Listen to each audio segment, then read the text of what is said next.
Formule 1 ou F1 est souvent considérée comme la catégorie reine du sport automobile, le but ultime de tout jeune pilote qui use ses couches culottes sur les pistes de karting. Et comme la saison 2024 marquera la 75e saison de la discipline, eh bien on s'est dit que c'était une bonne occasion de revenir sur son histoire. Alors installez-vous en vous faire monter le temps. Roads? We don't need roads where we're going. But we do need a racetrack.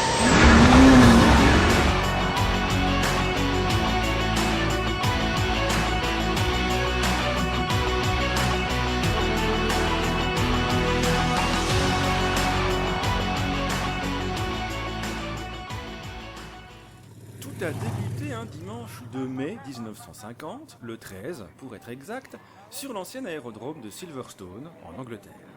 L'épreuve comptait alors 26 engagés, parmi lesquels Giuseppe Nino Farina et Juan Manuel Fangio. Down goes the checkered flag for first man home, and it's Alfa Romeo's number 2, Giuseppe Farina. A 1-2-3 triumph for the cars from Italy. A noter que ce premier Grand Prix voyait l'absence d'un acteur de marque, Ferrari.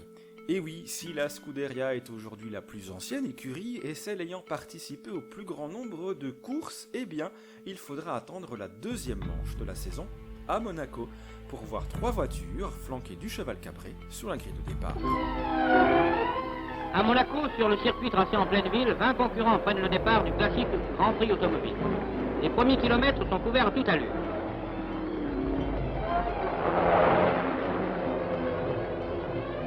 Jusqu'au virage du bureau de tabac, où, sur un dérapage de Farina, 9 voitures s'emboîtent littéralement les unes dans les autres. Plus de peur que de mal, mais 11 pilotes seulement restent en course à la fin du premier tour.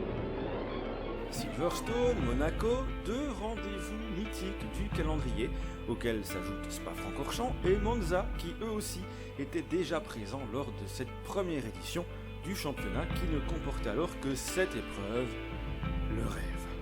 Enfin 7, si on ne compte que les courses inscrites officiellement au championnat, parce que sinon, eh bien, on atteint le nombre de 22 manches, mais bref, sachez juste qu'à l'époque, eh bien, les courses hors championnat étaient monnaie courante. A noter que c'est Monza qui détient le record de présence au calendrier, puisqu'il a accueilli pas moins de 73 Grands Prix contre 69 pour Monaco. L'Italie qui occupe donc une place de choix dans l'histoire de la Formule 1, d'autant que le premier champion du monde est lui aussi originaire de la botte, en la personne de Farina au volant d'une Alfa Romeo. En revanche, c'est une écurie anglaise qui décrochera le premier titre des constructeurs qui lui sera créé quelques années plus tard, en 1958. Et c'est à Van Hall que revient l'honneur d'inscrire son nom en tête de liste devant Ferrari. D'ailleurs, c'est la Scuderia qui détient le record de titres constructeurs avec 16 couronnes au total, et vous me direz que quand on est là depuis le début, forcément, ça aide. Et sur le podium, on retrouve 2 autres écuries mythiques, 3 même, puisque Williams est deuxième avec 9 couronnes mondiales, suivent ensuite McLaren et Mercedes ex aequo avec 8 titres chacune. Et puisqu'on parle de constructeurs, à l'époque, les équipes portaient les couleurs de leur pays. C'est pourquoi les Ferrari sont rouges et non jaunes, que les teams anglais roulaient en vert, que la France était en bleu, etc. Une tradition héritée des courses du début du XXe siècle dont est originaire la Formule 1 qu'on connaît aujourd'hui. C'est en 1946 que la Fédération internationale de l'automobile, la FIA, met sur pied un règlement de formule de course internationale A, rapidement abrégé en Formule A, puis en Formule 1, à l'aube de la saison 1950, qui est d'ailleurs la première à porter l'appellation de championnat du monde. Aujourd'hui encore, c'est la FIA qui est garante de l'aspect sportif du championnat, tandis que la partie commerciale est gérée par la FOM, qui depuis 2017 est détenue, elle, par Liberty Media. Mais tout cela, on y reviendra sans doute dans un prochain épisode, donc n'hésitez pas à vous abonner à ce podcast via votre plateforme de streaming favorite, à liker, à commenter, à partager, à activer les notifs, bref, vous connaissez la musique. Et vous vous en doutez, la Formule 1 de l'époque est bien différente de la machine bien wheelée qu'on connaît aujourd'hui. Son histoire pourrait être divisée en plusieurs périodes qui mériteraient toutes un, voire plusieurs épisodes. Mais le but ici étant de vous proposer une introduction, je vais tenter de rester le plus concis possible. Ainsi, les 10 premières années ne sont pas simples et le succès pas franchement au rendez-vous. Si bien que pour les saisons 1952 et 1953, la FIA ouvre les grilles aux voitures de Formule 2, la catégorie inférieure. Une décennie qui est dominée par un homme, Juan Manuel Fangio. En cette saison, l'Argentin va remporter pas moins de 5 titres mondiaux avec 4 constructeurs différents, un record, Alfa Romeo, Ferrari, Maserati et Mercedes. Et quand El Maestro ne gagne pas, eh bien, il termine tout simplement deuxième. Ce qu'on ne sait pas en revanche, eh bien, c'est si les spectateurs de l'époque se plaignaient au café du coin que c'est encore Fangio qui a gagné. Au début, la Formule 1 pourrait être qualifiée de championnat de moteur, puisqu'il faudra dire l'aérodynamisme des voitures est plutôt rudimentaire. La première petite révolution technique viendra d'ailleurs du bloc propulseur, ou du moins de sa position, puisque en 1959, l'écurie Cooper surprend tout le monde en plaçant le moteur à l'arrière. Ce qui nous amène aux années 60 et 70 qui marquent le début des innovations aérodynamiques cette fois, et les plus importantes sont à mettre au crédit de Colin Chapman, le patron du team Lotus. Le châssis monocoque, c'est lui. L'effet de sol, toujours lui. Les sponsors titres, c'est encore et toujours lui. Donc oui, on pourrait dire que Visa, Cash App, RB, c'est un petit peu de sa faute. C'est nul! Chapman est aussi parmi les premiers à apposer des ailerons sur les Formule 1 avec Brabham et Ferrari. Lotus, c'est aussi un nom indissociable de celui de Jim Clark, qui est un petit peu le Fangio des années 60, avec 25 victoires en 44 grands prix terminés sur 72 disputés et 3 titres de champion du monde. Avouez, c'est plutôt pas mal. Clark, c'est aussi une victoire à Indianapolis en 1965, année de son 3e titre. Finalement, le seul trophée qui lui manque, c'est celui de Monaco, une course remportée à 5 reprises par Graham Hill, surnommé d'ailleurs Monsieur Monaco, lui qui est le seul pilote à détenir la triple couronne, une victoire en principauté ou un titre de champion du monde de Formule 1, là-dessus tout le monde n'est pas toujours d'accord, vainqueur de l'Indy 500 et des 24 heures du Mans. Le binôme Hill-Clark, c'est aussi la première vraie rivalité de la Formule 1, même si on est bien loin de l'atmosphère pesante qui régnera quelques années plus tard entre Prost et Ayrton Senna. You've travelled most of the way this season behind Jim Clark, Graham. What would you say is his most outstanding characteristic as a racing driver? Well, I think getting across the line first. Et puis, eh bien, on ne peut pas parler de Lotus sans évoquer Jochen Rindt, puisque l'Autrichien est en effet le seul pilote sacré champion du monde à titre posthume en 1970. Il faut dire qu'à l'époque, la sécurité des Formule 1 en général, et peut-être oserait-on dire des Lotus en particulier, était bien loin des standards actuels. 25 drivers start every season in Formula 1. And each year, 2 of us die. What kind of person does a job like this? Not normal man for sure. Cela nous amène à parler de Jackie Stewart, le pilote écossais connu pour avoir remporté 3 titres mondiaux et avoir battu le record de victoire de l'époque avec 27 succès au total, est aussi un pilote marquant dans l'histoire de la Formule 1 puisqu'il a été parmi les premiers à s'inquiéter de la sécurité dans le sport. Ce n'est pas pour rien qu'il a décidé d'arrêter sa carrière en 1973 suite au décès du Français François Sévère qui était son équipier chez Tyrrell et qu'il considérait comme son successeur.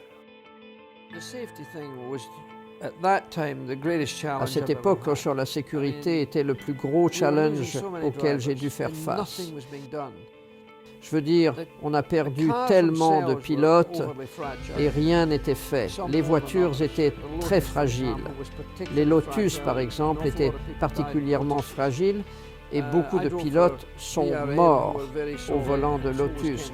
J'ai conduit pour BRM qui était très solide, ainsi que les Tyrrell. Le danger était si évident que les choses devaient changer, mais rien ne se passait. Mais Stewart, eh bien, c'est aussi le premier pilote professionnel au sens où on l'entend aujourd'hui. Il était en effet bien loin de l'approche Kloppenbeck dans James Hunt ou même d'un Keke Rosberg par exemple. Une approche plus pragmatique de la course qu'on retrouvera chez Niki Lauda ou encore chez Alain Prost par exemple. Et puis Stewart a également été le premier à signer un contrat de sponsoring personnel, poussant finalement un peu plus loin le concept de Colin Chapman pour ses voitures. On a évoqué en début d'épisode qu'à ses débuts, la Formule 1 était avant tout un championnat de moteur, puisque outre le pilote, c'était quasiment le seul élément différenciant en termes de performance sur les voitures. Et bien les années 70 seraient plutôt une période d'aéro. À l'époque, la moitié de la grille est propulsée par le Ford Cosworth DFV, qui sévira dans la discipline de 1967 à 1983 en raflant 10 titres mondiaux des constructeurs et en terminant le reste du temps en deuxième position.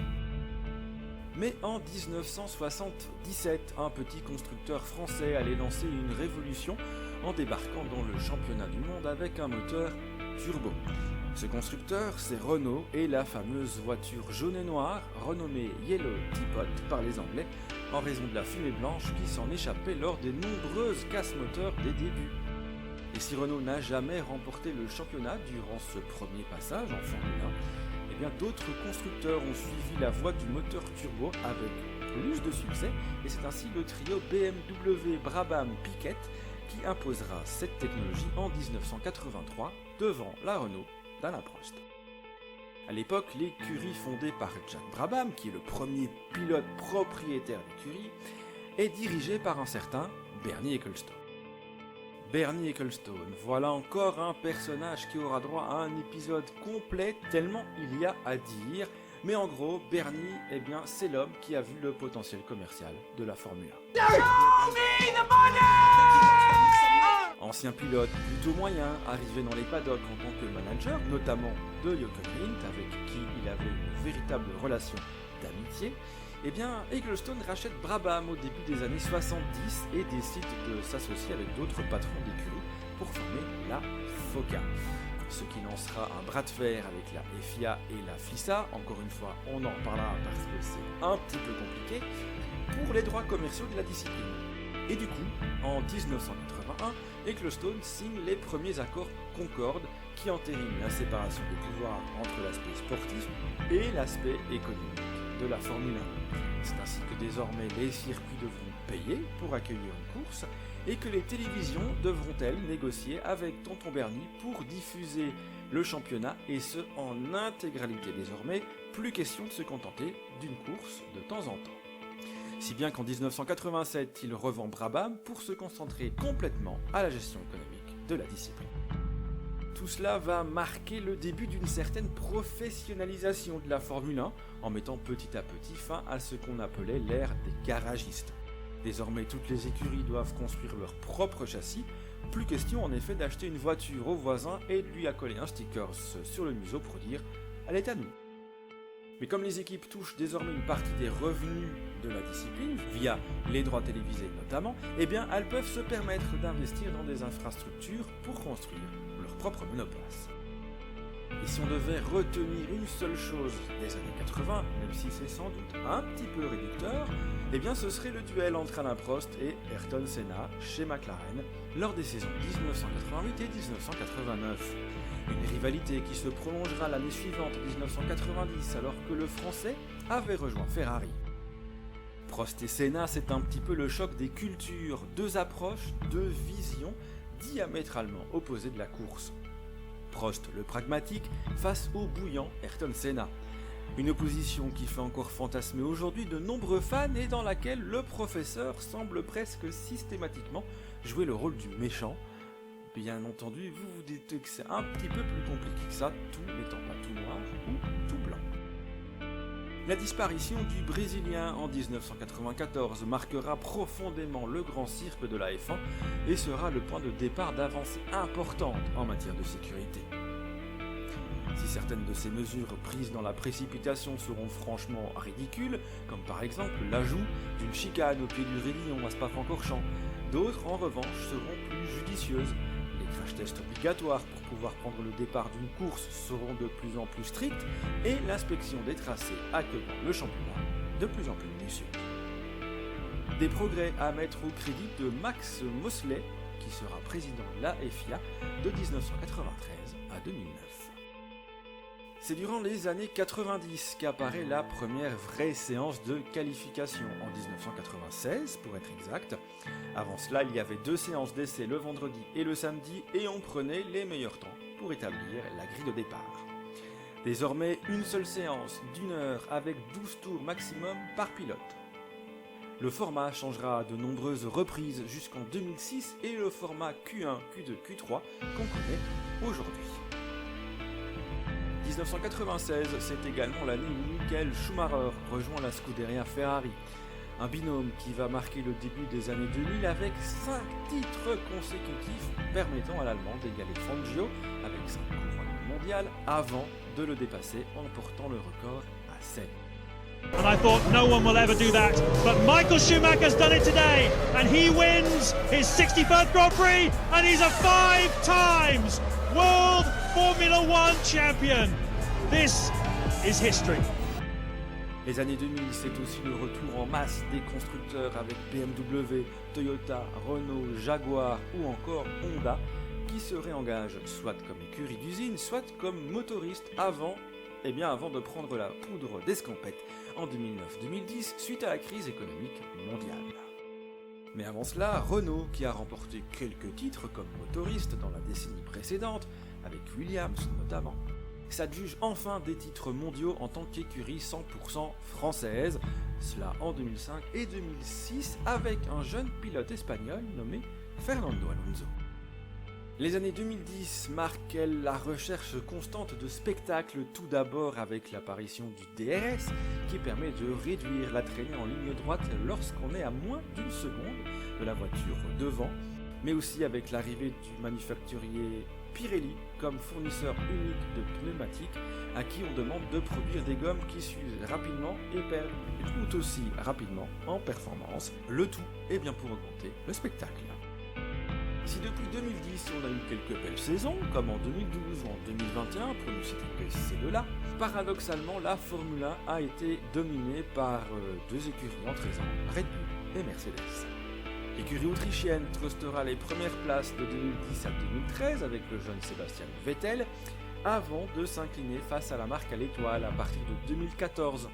Le constructeur allemand a mieux négocié le passage au V6 turbo hybride que son homologue français, et ne laisse que des miettes à la concurrence, tout en laissant ses 2 pilotes, Hamilton et Rosberg, se battre en piste avec, il faut bien le dire, quelques moments de tension comme lors du Grand Prix de Belgique 2014 ou encore en Espagne 2016 où les monoplaces grises ne finiront même pas le premier tour.